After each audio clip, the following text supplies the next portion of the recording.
संजय राऊत आहेत असं म्हणाले की भाजप गटाराचं पाणी आहे. अरे आपला जयंती चला घ्या. एक मिनिट कोण राहिले आमदार साहेब? तर आज मुख्यमंत्री सुद्धा त्याचबरोबर आपण देखील आलेले आहात आणि अहिल्या देवींची खरं तर 300वी जयंतीला सुरुवात होते. मूर्ती वाटपाचा कार्यक्रम आहे, काय सांग? अहिल्या देवींच्या जयंतीचं हे त्रिशताब्दी वर्ष आहे. 31 मे 1725 ला अहिल्या देवींचा जन्म झाला आणि 2 दिवसानंतर 31 मे 2025 300 वर्ष पूर्ण झाले. आणि म्हणून अखंड देशभर अहिल्या देवींच्या जयंतीचे कार्यक्रम वेगवेगळ्या स्वरूपात सुरू आहेत. आणि त्यातला एक भाग म्हणून आमचे समाजाचे नेते, इथले विरोधी पक्ष नेते, भाजपाचे नेते माननीय नरेंद्र काळे साहेब त्यांच्या संकल्पनेतून अहिल्या देवींचा सिंहासनावरती बसलेली मूर्ती आज वितरित केली जाणार आहे. हा अत्यंत पवित्र कार्यक्रम हा सोलापूरमध्ये होतोय.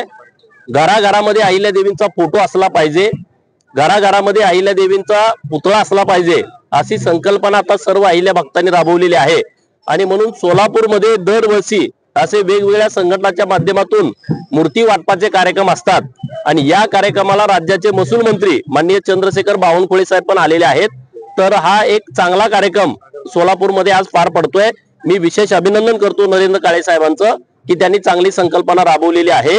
आणि सिंहासनावरचा अहिल्या देवींचा पुतळा हा फार कमी प्रमाणात होता आणि आज तो वितरित होतोय, याचा मला आनंद आहे. साहेब, खरं तर दुसरीकडे असं आहे की शिवसेना ठाकरे गट आणि राष्ट्रवादी शरद पवार गटामध्ये कुठेतरी वाद सुरू आहेत आणि त्याचा जो काही राग आहे संजय राऊतांनी भाजपवर काढलेला आहे. संजय राऊत असं म्हणतात की बाबा एका राष्ट्रवादीतल्या शरद पवार गटात त्यांना तहान लागलेली आहे सत्तेत जायची, मात्र गटारीचं पाणी कोणी पितं का तहान लागल्यानंतर, टीका भाजपवर केली. बघा, हा संजय राऊत हा वैफल्यग्रस्त माणूस आहे.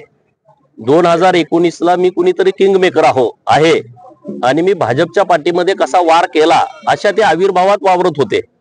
शरद पवारांना घेऊन बरोबर त्यांनी सत्ता स्थापन केली तेव्हा.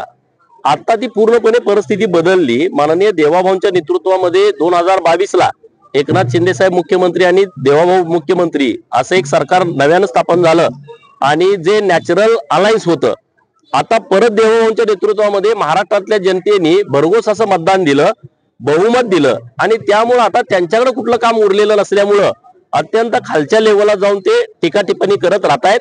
महाराष्ट्रातल्या जनतेने भारतीय जनता पार्टीला मतदान देऊन सिद्ध केलेलं आहे की भारतीय जनता पार्टीची महाराष्ट्रातली नंबर 1 ची पार्टी आहे आणि भारतीय जनता पार्टीचीच गरज या महाराष्ट्रातल्या विकासाच्या साठी गरजेचे आहे हे त्यांनी मतातून सिद्ध करून दिलेलं आहे.